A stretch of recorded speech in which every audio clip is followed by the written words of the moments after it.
I billow and curl with ghostly grace, from burning earth I leave no trace. I rise from cracks with gas and heat, my breath is sulphurous, never sweet.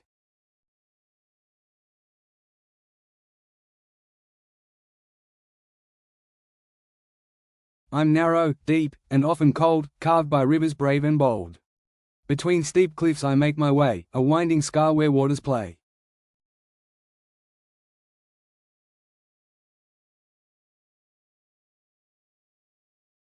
I fall from heights with thunderous sound, a foaming beast that shakes the ground.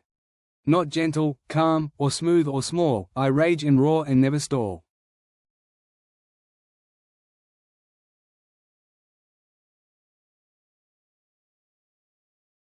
From ancient trees my needles grow, through mountain winds and silent snow.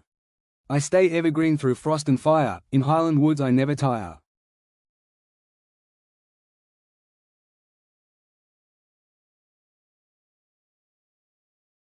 A mineral born from Geyser's breath, I form bright steps in hues of death. Porous, pale, I crust and climb. A fossil frozen out of time.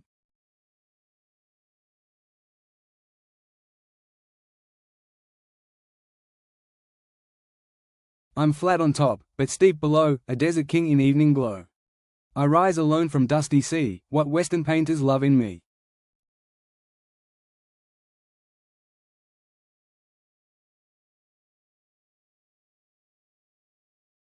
Tall and thin, with twisted grace, I wear a strange and solemn face.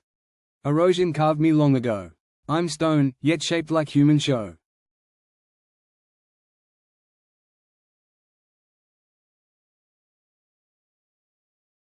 I'm liquid stone when I emerge, from earth I come with precious urge. I spray, I roar, I flood the land. Like dragon breath, not gently planned.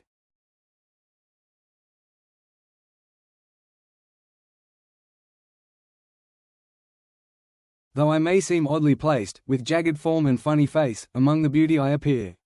An alien shape, but strangely dear.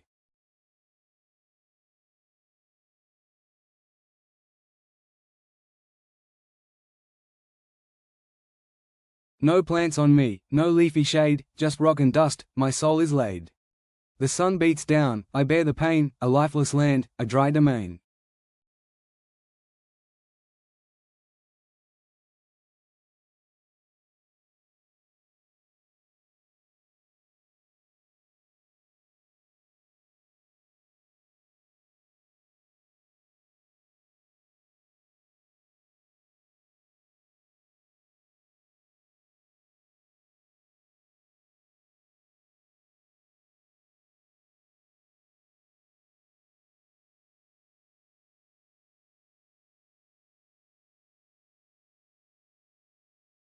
We descended into the gorge, a billowing plume of steam rose from the fumaroles, spewing out sulphurous gas.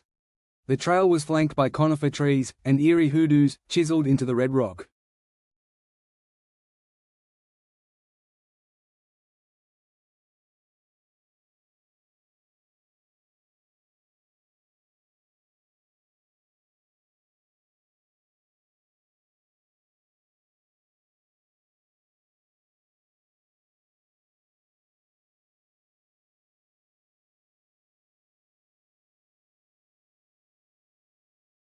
In the first photograph, we see a volcano violently spewing out ash and gases, with a dark plume billowing high into the atmosphere.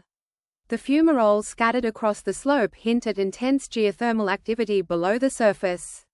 The entire scene appears searingly hot and chaotic, conveying a raw, almost otherworldly force of nature. By contrast, the second image shows a sun-scorched desert with towering hoodoos, rock spires that have been slowly weathered by wind and water over millennia. The terrain seems devoid of vegetation, and the brittle formations could easily topple over. While the first image evokes urgency and power, the second feels timeless and eerie.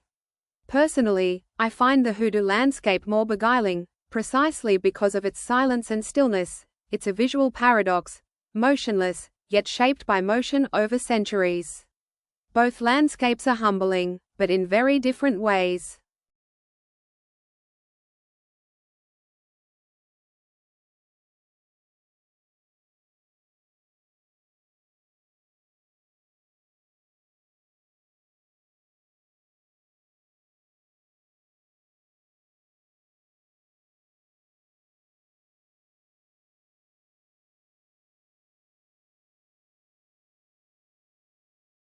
I think a volcanic area with travertine terraces and active fumaroles would be visually stunning. The textures created by minerals and steam feel completely alien, don't you think? By contrast, the second image shows a sun-scorched desert with towering hoodoos, rock spires that have been slowly weathered by wind and water over millennia.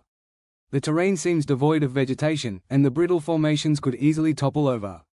While the first image evokes urgency and power, the second feels timeless and eerie. Personally, I find the hoodoo landscape more beguiling, precisely because of its silence and stillness. It's a visual paradox, motionless, yet shaped by motion over centuries. Both landscapes are humbling, but in very different ways. Absolutely, and I'd add those vast, eroded deserts with buttes, alcoves, and hummocks.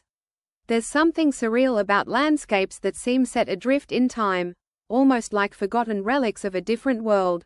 By contrast, the second image shows a sun-scorched desert with towering hoodoos, rock spires that have been slowly weathered by wind and water over millennia. The terrain seems devoid of vegetation, and the brittle formations could easily topple over. While the first image evokes urgency and power, the second feels timeless and eerie.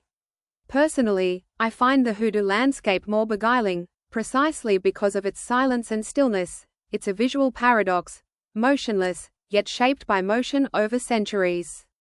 Both landscapes are humbling, but in very different ways. True, and we can contrast that with something cloaked in vegetation, like a mossy gorge with conifer trees and torrential waterfalls. That would give the book diversity. Personally, I find the hoodoo landscape more beguiling, precisely because of its silence and stillness. It's a visual paradox, motionless, yet shaped by motion over centuries. Both landscapes are humbling, but in very different ways. Great point. For the front cover, I'd go with the plunging turquoise waterfall. It's dynamic and emotionally powerful. For the back, maybe a panorama of tapering spires and termite mounds, like sentinels standing guard. Personally, I find the hoodoo landscape more beguiling, precisely because of its silence and stillness. It's a visual paradox, motionless, yet shaped by motion over centuries. Both landscapes are humbling, but in very different ways. I love that. It reflects both the violence and stillness of nature, and pays homage to Earth's complex geology.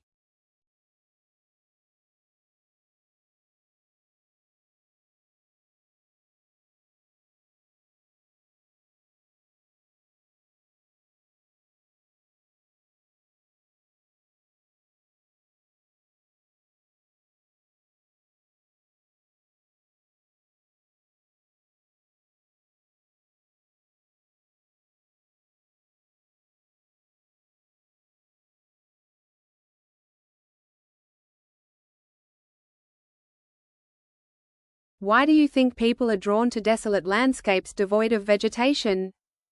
I think such landscapes allow for introspection. When you're surrounded by nothing but troughs, crevasses, and open space, you become more attuned to your thoughts. There's a purity in that emptiness that urban or lush environments don't offer.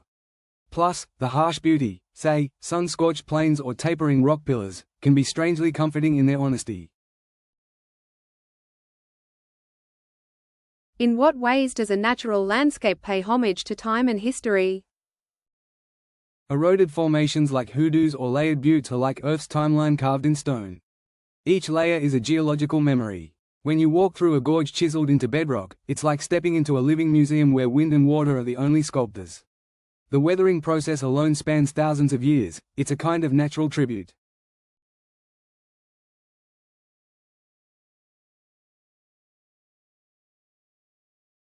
Should natural oddities like alcoves, hummocks, or crevasses be preserved even if they're mundane to locals? Definitely. What seems mundane locally might have scientific or aesthetic value globally. Alcoves can reveal fossil records, hummocks affect drainage patterns, and crevasses in glaciers indicate climate change. Ignoring them risks erasing irreplaceable knowledge.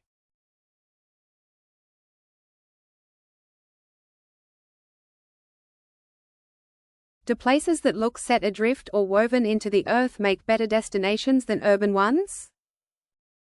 For me, absolutely. Places that feel woven into the earth offer a visceral connection with the planet. A city may impress with scale, but a lone plume rising from the earth or a creek interspersed with turquoise pools can be spiritually moving. These landscapes invite awe, not just admiration.